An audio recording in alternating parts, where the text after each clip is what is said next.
trauma privately. I don't want to be a burden. I handle things. Hey, everybody. What's going down? Strike three, you're out. 1, 2, 3, 4 strikes.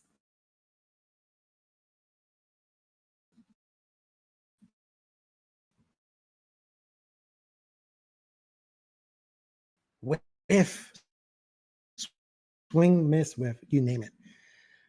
Here, I'm your host here at Sports Geek, and it's been a day since we've all heard the news, and it feels like we were used, not sore about it, just trying to say it just feels like the Yankees and Mets were a side piece, we're a side chick. And it didn't go well. I'm not going to blame Hal. I'm not going to fault Cashman. We put $300 million out there over 10. Obviously, it's $30 million a year is AAV. He signed with the Dodgers for $325 over 12, a little over $27 million a year. And the contract's backloaded. It's backloaded. I don't know how the Dodgers get away with this. I tip my hat to them. Congrats, you won the guy you wanted. But if you look, there are so many people saying that the Yankees are getting this guy. They had a good feeling. Every single reporter. And the more I think about it, I realized that it was smoke and mirrors. Because the minute that Shohei Ohtani signed, I can't stand that guy, bro. Talented, yes, but this guy's a jerk off.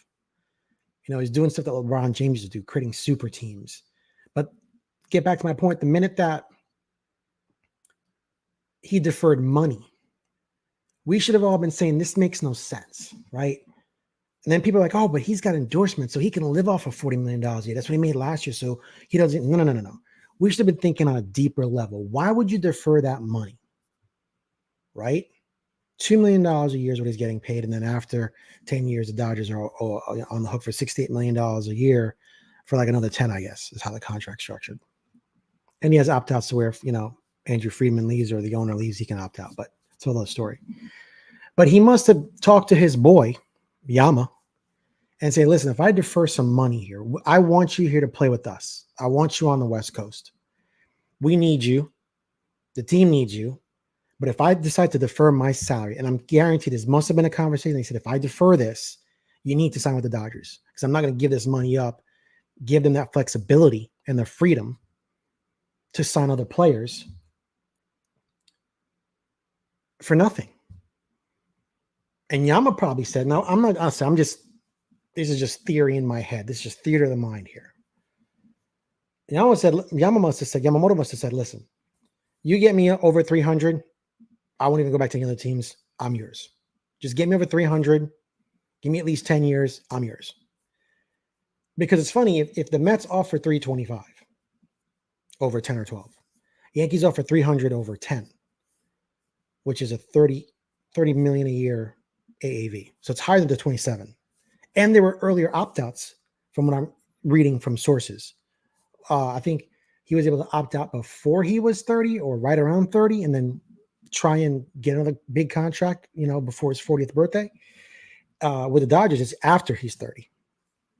So anyway, long story short, there must have been something going on to where those two put themselves together, got the two of the teams to drop the price, but he always wanted to be a Dodger. So the thing with me, if I'm the Yankees, once he is a free agent or he opts out, because he will, I wouldn't want him. I wouldn't want him on our team. And it's not because, I'll say I am petty and I'm bitter. I'm not even going to lie to you about it. But we want players who want to play for the Yankees. And don't give me this nonsense that because the Yankees haven't won since 2009. See my shirt? Since 2009, that they've lost prestige. No, it doesn't work that way. 27 world titles, right? The most amongst any professional sport. I think the Cardinals are next with 11 or 12. Then it's like the Boston's got 9 or the Dodgers got 7 or something like that. I'd have to look it up. But to me, players that want to play for the Yankees. That's what we need to kind of procure. Straight and simple. Not many players can handle the pressure in New York. They can't. And honestly, we don't want them. Shohei Ohtani didn't want to do it. You know, the Yankees' demise went down when Shohei Ohtani spurned the Yankees back in, I don't know, what was it, 2019 or something like that. And, you know, that's when Cashman kind of pivoted. We lost Ohtani. He went to the Angels. And I think we picked up Giancarlo Stanton in that ridiculous contract from the Marlins overpaying him. And at that time, Derek Jeter was like, yeah, I'll get rid of this albatross, get this money off the books because we can't afford it. Giancarlo, the minute they extended Giancarlo, I think the Marlins lost their minds. No. We took on this bad contract, and the Yankees went downhill because as he's regressed, and maybe it's not even regression, it's just he's prone to getting hurt, and that's what causes the regression. I think Giancarlo Stanton is a talented baseball player. I think there's still life in that guy, and I'm praying with him slimming down and doing more reflexology and stretching techniques that he might be healthier. Even if he gives us 120 games, I'm good with that. If he gives us 100 games, I'm good with that. Right? But, I mean, he's got to become more physically more pliable. If that makes any sense. So, you know, we want people, when I was younger and I played football, ask any of my friends, not professional football, just saying like just around the yard. 3rd and long, give me the ball. That's the kind of person I am. I'm not going to drop it. Throw me the ball. I'll catch it. We'll get the next down or we'll get that touchdown. I love that kind of pressure. I love that pressure in life. That's just how I'm made. I'm not saying everybody's made like that, but that's the kind of people you want playing for any professional sports team, period. You don't want to run away or hide or leave it to somebody else. The money that these guys make, and I hope that they're not tanking on purpose, like, oh, I've got to the Yankees and I got my big payday, I can relax. No, you should be striving to be the best you can be at every single way that you're there, and strive to become a champion and help that team win championships, period. Then you can do personal goals and go down in history. So people saying that, well, the Yankees aren't that prestigious, so people don't want to play. That's not the case. That's definitely not the case. I don't believe that. I think he wanted to be a Dodger. He knew he wanted to be a Dodger. None of these reports were accurate that he wanted to be a Yankee. None of them. I don't care if they had him a Yankee yet. That was all smoke and mirrors, man. Smoke and mirrors. And that's why I'm telling you, Brian Cashman, not faulting you for this, not faulting you, Hal, not faulting any of the Yankee people. But I wouldn't at 30 years old, no, your Dodgers, you keep him. Somebody else can pick him up. I don't care how good he is. Seriously. Because I'm going to pick up a 10-year contract of him going into his year 37, 38, 39, where you're paying for 3 years for nothing. And wear and tear on that arm. So it doesn't make any sense. There'll be more young guys coming along. I hedge my best bet there. But what I will say that the Yankees need to pivot. And at this point, once you go and sign, you know, you've traded for Juan Soto, you've added Alex Verdugo. The offense is better. You got Trent Grisham, so you got some depth pieces there. You know, if Giancarlo can give us 240, 250 batting average this year, I'm cool with that. 30 home runs, I'm cool with that. Cut that on the strikeouts. You know, DJ LeMahieu can give us 270. I'm good with that. 280, I'm cool. We just, you know, if Anthony Volpe can learn how to hit the other way, like how Jeter did, that's his bread and butter. He's got too lofty of a swing. Now the pressure, listen, Anthony, the pressure won't have to be on you anymore, bro. You've got some good pieces around you. Your job is to hit line drives. You'll get your home runs, fair share of those, off of hitting line drives. There's no need to swing for power. And then get on base, leg stuff out. Now you're on base, you're fast, you can get a double easily. You can steal second. There you are, you're in scoring position. There's no need to be hitting home runs. And if that's what the Yankee hitting coaches are teaching these guys, cut it out. When the Yankees were winning championships, they had guys that could hit for average. Bernie Williams, Tino Martinez, Paul O'Neill, Jorge Posada, Derek Jeter. I can go on and on. You had guys that could hit for average, period. And your guys that had the pop in there, a couple guys that had pop. That's how timely hits is how you win the game. All the time. Straight and simple. It's basics.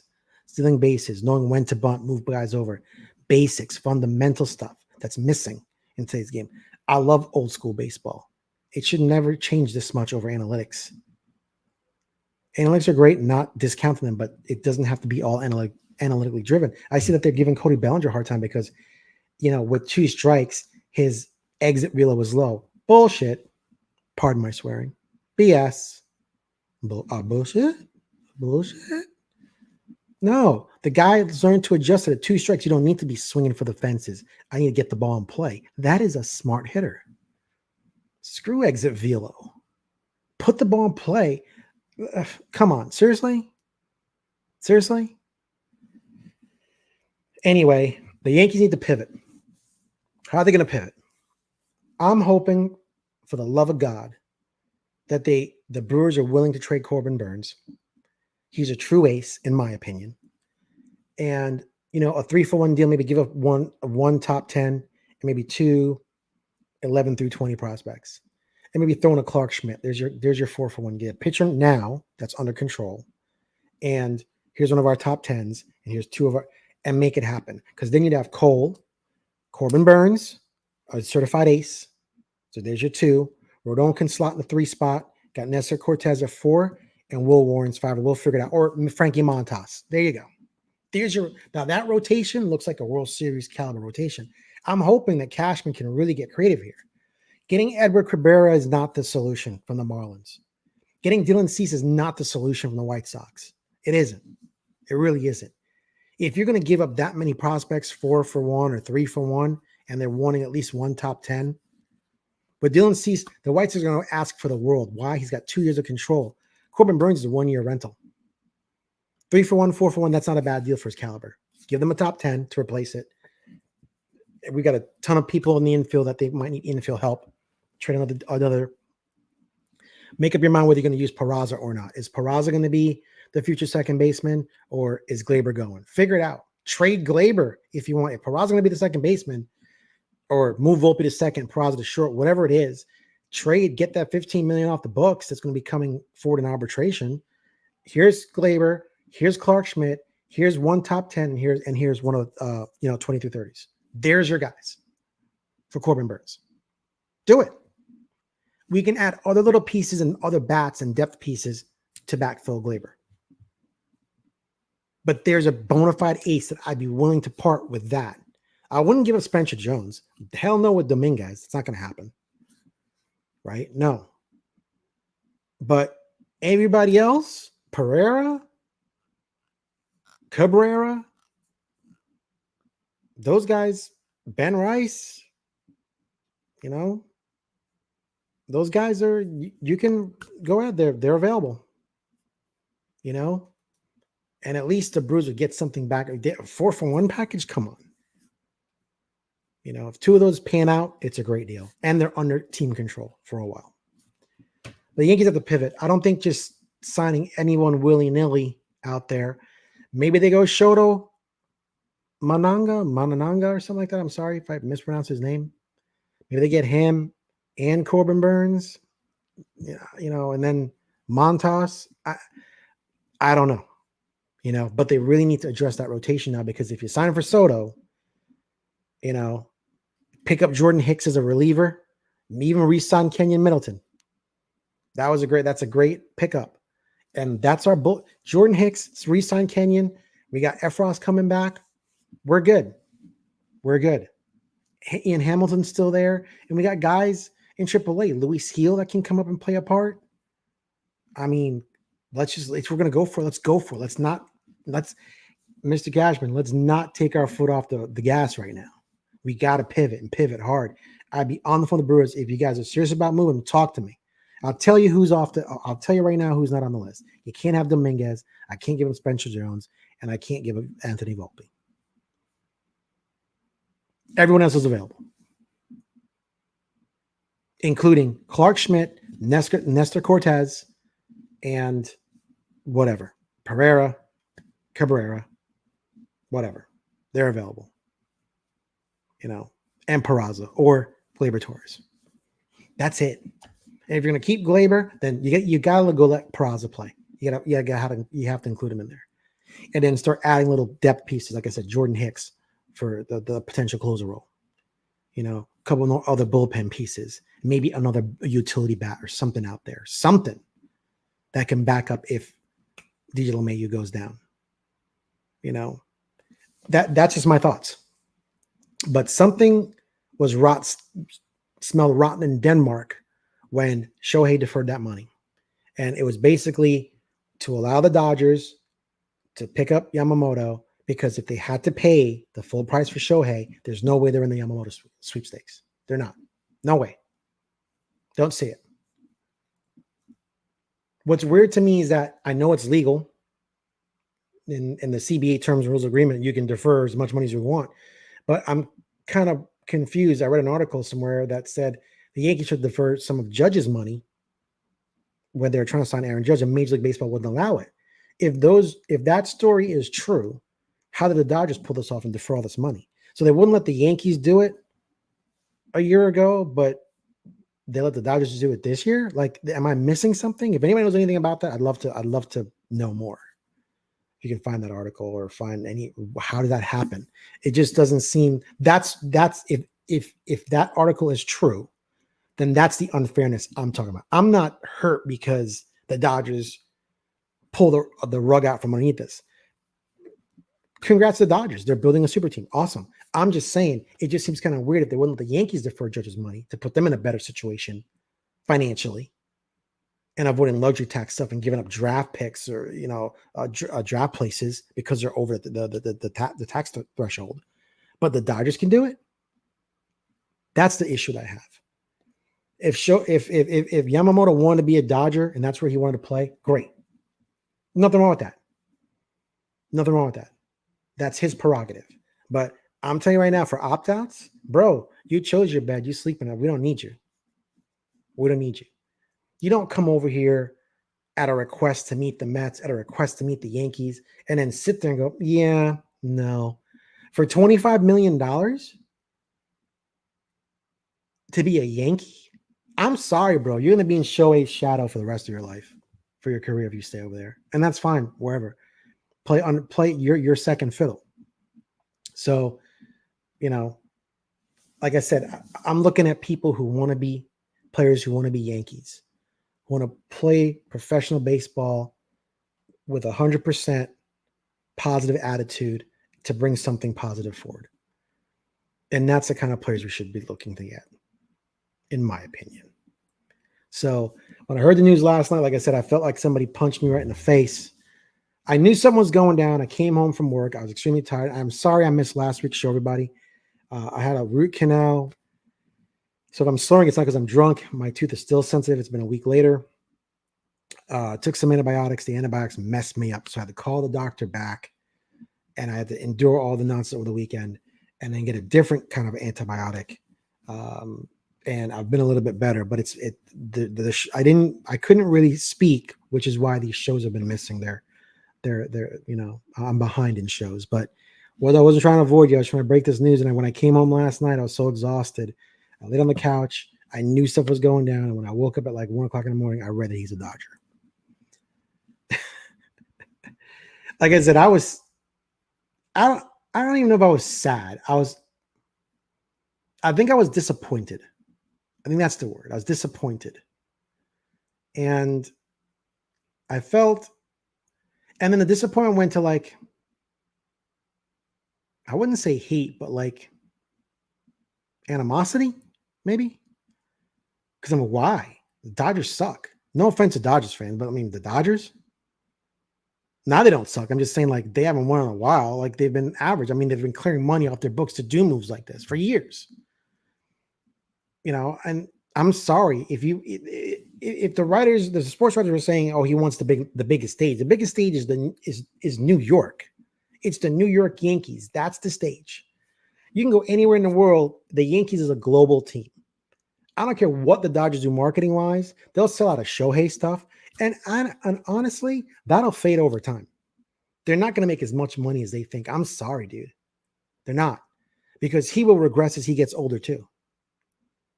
So, like I said, more power to them. I'm happy that they're spending money. Their teams are supposed to spend money.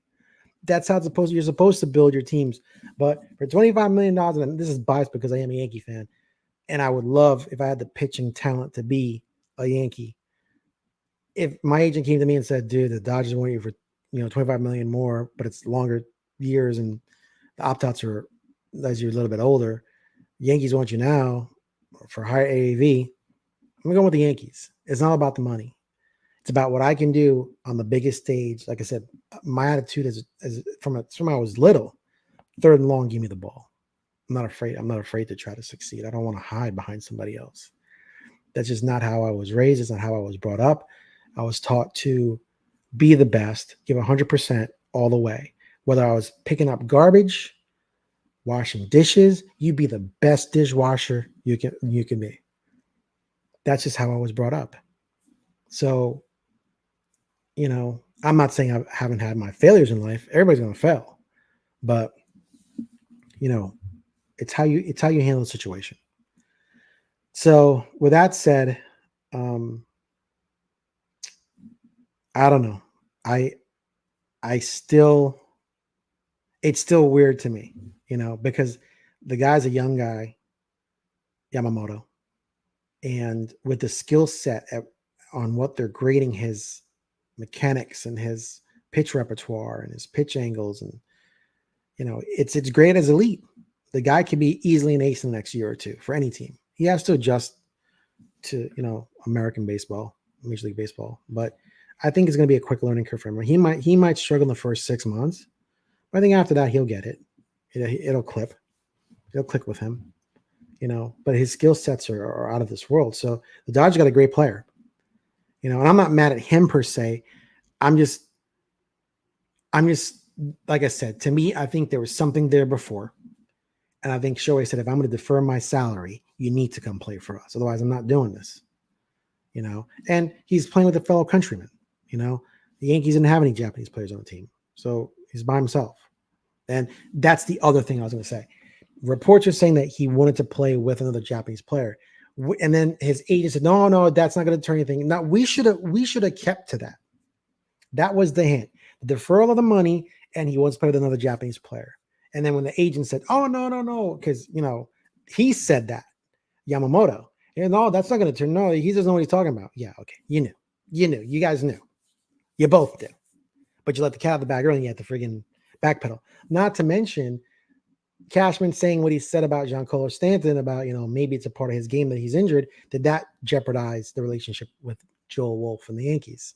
Cashman did say that he apologized and he explained what he meant at that time. And I could see what Cashman was saying. He was getting bombarded in the interview at the winter meetings. And he was just like, listen, it's a part of his game. I think what he meant to say is like, it's a part of the game. Like it's a part of people are going to get injured. But it just came out kind of wrong, and then people kind of blew it up. GMs are not going to sit there and downgrade their player. They just don't. Even if they know that their player sucks, they're not going to say, yeah, he sucks, because they might want to trade him. And these guys have like a good old boy reputation to where, like, I'm not a GM, but I guess it's like if they say, okay, I want to trade you this guy, and this guy. Okay. And we get that guy. Okay, cool. Do we have a deal? Deal. Even though the paperwork's not drawn up, and I've watched movies, and I don't know if these movies are real. They are movies, whatever. Draft Day, a couple others, whatever. But I think once you say deal, it's kind of an honor system. Like now you can't go back. Now if they call you back in 2 hours, like, yeah, you know what? I don't think I'm going to do that deal. Whoa, you said we got a deal. What's going on? That GM could say, listen, you don't want to do business with X, Y, and Z team because they go back on their deals, which is bad. That's not a lot of GMs going to deal with that. So I think it's an honor system. So my point is, he's not going to badmouth his players that way because they're his players. I think he got frustrated with all the questions people were asking. It just slipped out that way. And then that could have also jeopardized the relationship between, when his agent commented, oh, I guess you got to be made out of Teflon to play for the Yankees. First of all, why is an agent even saying that? Like, you can just pick up the phone. I guess he felt he had to defend Giancarlo. No, excuse me, Giancarlo. We're paying you a lot of money. Learn how to hit, learn how to run. And if you can't, go hire a yoga instructor. Go figure this out. You're getting paid tons of money. Figure out how to be productive for your team. Like I said, not everybody can handle the New York media. For me, like, listen, if I'm pitching for New York, if I had the skills, Errol, what happened there? You lost today. Yeah, you know what? The guys put up 4 runs. I gave up 5. That's on me. All I can do is do better, work harder, figure it out, right the ship. I'm a quick learner. I'll put this behind me, view some tapes, and we'll get this corrected because I don't want to let my team down. And that's on me today. That's it. That's how you handle New York media. Own up to the fact that you lost, but you're going to do better. That's all the fans want to hear. But trying to not skirt the issue and hide or be belligerent, no. And Giancarlo has owned up to that. I'm not discounting what he's done. He said, "Yeah, I'm bad today, or I'm bad all year." At least he sees it. But now it's like, well, what have you been doing for the past 2-3 years, man? You've been doing bad. Now you want to fix it because it got bad? Because what, the flashlight's on you? Bro, you should have been trying to fix this years ago. And the minute you saw yourself hitting 200s or lower, man, you gotta figure this out. The team's relying on you. You protect Judge. That's why I'm so happy they got Soto. With Soto in the lineup, it offers protection to Judge. It offers protection to a lot of people the way the lineup is now. Verdugo, Soto, Volpe, if he can just hit more line drives. If Volpe can hit 250, 270 this year, I'm happy if he can make that adjustment. He's a Gold Glove, shortstop. If he makes an adjustment, we got some good people. Dominguez, he comes back. He's got great hit tools, great eye. He walks. We've got some serious. That lineup is nice, but now we got to fix the pitching. And I'm sorry, trading for subpar players or getting Blake Snell or getting Jordan Montgomery is not the answer. It's not the answer. I won't even get into why they're not the answer. It's not the answer. They're on the wrong side of 30. I'm sorry. Their prime is come and gone. That's why Yamamoto was so valuable. He was 25 years old. That's why Soto's so valuable. He's 25 years old. You could build something around that. So, to me, please, Brian Cashman, Mr. Cashman, whatever you want to be called, Cash, whatever. You got to call up the Brewers, see what they want for Corbin Burns. If you could do a 4-for-1, we give up one of our top 10 prospects. Yorbit Vivas, he's number 10, right? That's an infield. They need infielders. Or maybe it's a little bit higher. Give one of them up. I wouldn't part with Spencer Jones. I'm telling you that right now. And obviously not Dominguez. And we can do something. 2 in our 11 through 20. Give 2 of them up. Maybe we take on Willie Adames' contract. I don't know. Figure it out. But that's the ace you want to get. Forget the rest. That's the bona fide ace you want back in Garrett Cole. Garrett Cole is the best pitcher in baseball right now. God bless him. He's a workhorse. God bless him. Please keep him healthy. But we got to strike while the iron's hot. Got to strike. So let's try and get Corbin Burns, guys. No offense against Jordan Montgomery or Blake Snell. Great pitchers. We don't need them. That's not the answer. And they're going to demand a ton of money. Everybody's getting paid way too much money this year because there's not a lot of talent out there for free agent starters. It's just not there. And next year's even less. Walker Buehler's a free agent, a couple others, but he's injured as well. He's oft injured. So that's all I got for now. Yamamoto's a Dodger. Listen, hats off to the Dodgers. You guys did what you set out to do. $1 billion in one season. And I'm sure they're not done spending. They still got other things to fix. And I think next week's show, I'm going to have my boy on Darnell. We'll switch it up a little bit, talk about some comic books, some collectibles. That's part of my series here. It's not just about sports talk and baseball. It's about comic books, collectibles. It's about, different stuff. So we're going to switch it up next week, Sunday. No, I think that's New Year's Eve. We'll do a show Saturday, and we'll go from there. But listen, I thank everyone for their time. Thank you for listening. Like I said, we're going to just try and give you some more content. I'm a content creator, and I like to do live streams. I don't like doing the video and the editing, so it's just all done live. But we'll see you next week with Sports Geek. Have a good day. Happy holidays. Merry Christmas. Happy Hanukkah. Or my man Smokey promised away, happy Chunaka, or Chewbacca, whatever he said. Who the hell knows? You got to listen to that video. And yeah, we'll see it. We'll see it before the new year. Have a nice Christmas, everybody. Take care. Peace out. Hey, nowadays the pain follow me. Deal with trauma privately. I don't wanna be a burden. I handle things.